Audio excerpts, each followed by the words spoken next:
100 بچوں سے یہ کہے حضور کی نعت سنا دے، 90 بچے وہ ہوں گے جو اعلیٰ حضرت کا کلام پڑھ کے سنائیں گے۔ کیا بات ہے، 90 بچے ایسے ہوں گے جو اعلیٰ حضرت کا کلام پڑھ کے سنائیں گے، باقی سب کے کلام 10% بچے پڑھیں گے۔ یہ گھر گھر جو نعت پہنچی ہے نا، اسی نعت کو پہنچانے والے کو دنیا اعلیٰ حضرت امام احمد رضا خان کہتی ہے۔ شکر اعلیٰ حضرت ہمارے حصے میں آئے۔ اس لیے نوجوانوں آپ سے گزارش ہے، آج جو یہ سوشل میڈیا کے حضرت چل رہے ہیں نا، حضرت گوگل، کسی کو وضو کے مسائل پوچھنے ہوتے تو گوگل پہ سرچ کرتا ہے۔ اگر گوگل پہ امام شافعی کے طریقے پہ وضو بتا دیا گیا پھر کیا کرے گا؟ بتایا، گوگل سے پوچھ رہا اور آ کے کہہ رہا مولانا تمہیں نمازیں آتی نہیں؟ کہا کیوں؟ کہا تم تو نیت یہاں باندھتے ہو، ہم نے گوگل پہ یہاں دیکھ لیا۔ تو تیری مرضی ہے، مؤنث بن جا، مذکر بن جا، کہ مخنث بن جا۔ یہ حضرت گوگل نے جو قوم کا بیڑا غرق کیا ہے، اس کا علاج ابھی تک ہمیں نہیں مل رہا ہے۔ آپ کو ایک بات بتا دوں، جب بھی آپ کو دین سیکھنا ہو نا تو گوگل پہ نہ جائیے۔ آپ کے پڑوس میں کوئی نہ کوئی مسجد ضرور ہوگی، اس کے امام کے پاس جائیے اور اس سے جا کر کے دین سمجھیے۔ گوگل جو بتاتا ہے اس میں شک ہوتا ہے، امام جو بتاتا ہے اس میں سچ ہوتا ہے۔ کس سے پوچھیں گے دین؟ زور سے بولو، کس سے پوچھیں گے؟ امام سے پوچھیں گے دین۔ ہماری مسجد کا امام، اس سے ہمیں دین سیکھنا ہے۔ وہ صرف یہ نہیں ہے کہ 5 وقت کی نماز پڑھانے کے لیے، پھر نماز جنازہ پڑھانے کے لیے، پھر بچی کان میں اذان پڑھ دی، پھر بچہ فتح کر دی، سال میں قربانیاں کرا دی، ذبح کر دیا۔ اس کام کے لیے صرف امام نہیں ہوتے، آپ امام سے اپنے دین کی باتیں بھی پوچھا کریں۔ پوچھیں گے نا انشاءاللہ؟ اپنے علماء سے پوچھا کریں، گوگل کے چکر میں نہ پڑا کریں۔ سچ بات تو یہ ہے، اکثر گوگل پہ وہ بولتے ہیں جن کی کوئی گوگل کے علاوہ سنتا ہی نہیں۔ سیدھی بات ہے، فتوے دیے جاتے ہیں، جب نہیں مانے جاتے پھر وہ گوگل پہ ڈال دیتے ہیں۔ ایسے چکر میں نہ پڑیے، ہم اپنا دین اپنے امام سے سیکھیں گے۔ اور یاد رکھیے گا، عقیدے میں کسی سے کوئی سمجھوتا نہیں ہونا چاہیے۔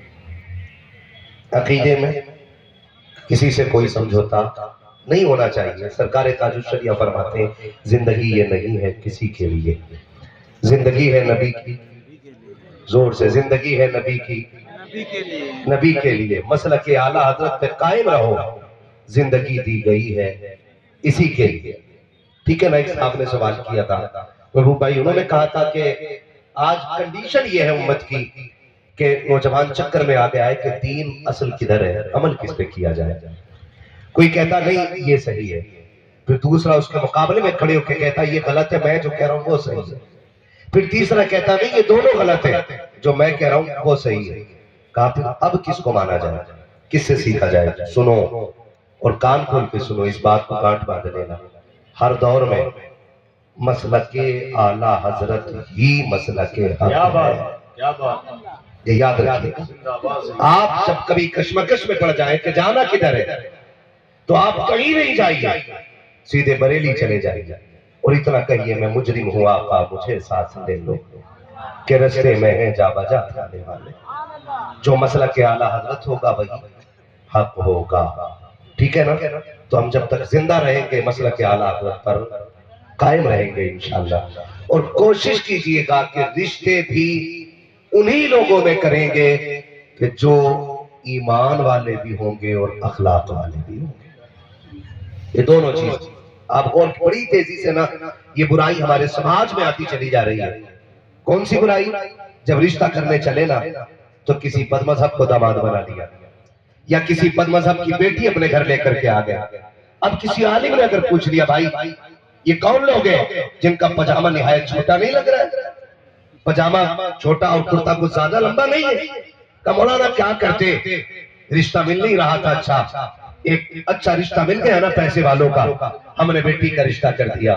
ہم پیسے والا دیکھ کر کے بیٹی دے دیتے ہیں۔ مجھے دل پہ ہاتھ رکھ کے بتاؤ نا، پیسے کے بغیر زندگی کٹ سکتی ہے؟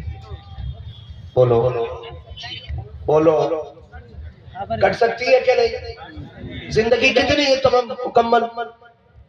زیادہ زندگی کتنی ہو رہی ہے؟ 60-70 سال، 80، 90، 100، اتنا نہیں جائیں گے، ہے نا؟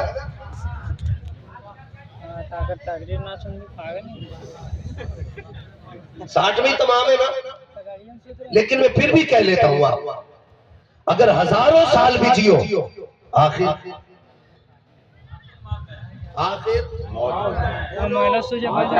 میں فری کی جنت نہیں بانٹ سکتا کیونکہ میں دلال نہیں ہوں۔ فری کی جنت وہ بانٹے جس آخرت کا ڈر نہ ہو۔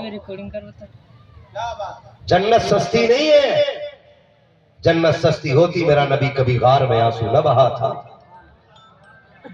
حضرت امام حسن فرماتے ہیں کہ جب کبھی ہماری رات میں آنکھ کھل جاتی ہم نے کبھی اپنی ماں کو بستر پہ نہیں پایا، سیدہ کائنات مصلی پہ ہوتی، امام حسن کہتے ہیں یا تو وہ سجدے میں ہوتی یا پھر چادر پھیلا کے کہتی اللہ میرے بابا کی امت کو جنت عطا فرما دینا۔ اگر جنت سستی ہوتی تو خاتون جنت راتوں کی نیندیں قربان نہ کرتی۔ اللہ ہدایت دے ان رہنماؤں کو جنہوں نے ممبر پر بیٹھ کر کے بڑا سادہ سا جھوٹ بول کر کے قوم کا بیڑا غرق کر کے رکھ دیا۔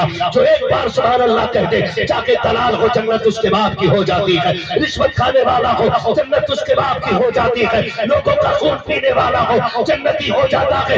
جنت اتنی سستی بھی نہیں ہے، خدا کی قسم جنت سستی ہوتی تو زلیخا آنکھیں نہ گواتی، جنت سستی ہوتی مصطفیٰ کے صحابہ اپنے کلیجوں کے ٹکڑے نہ کراتے، اگر جنت سستی ہوتی تو ماں نے لال نہ دیے ہوتے، جنت سستی ہوتی تو باپ نے بیٹے قربان نہ کرائے ہوتے۔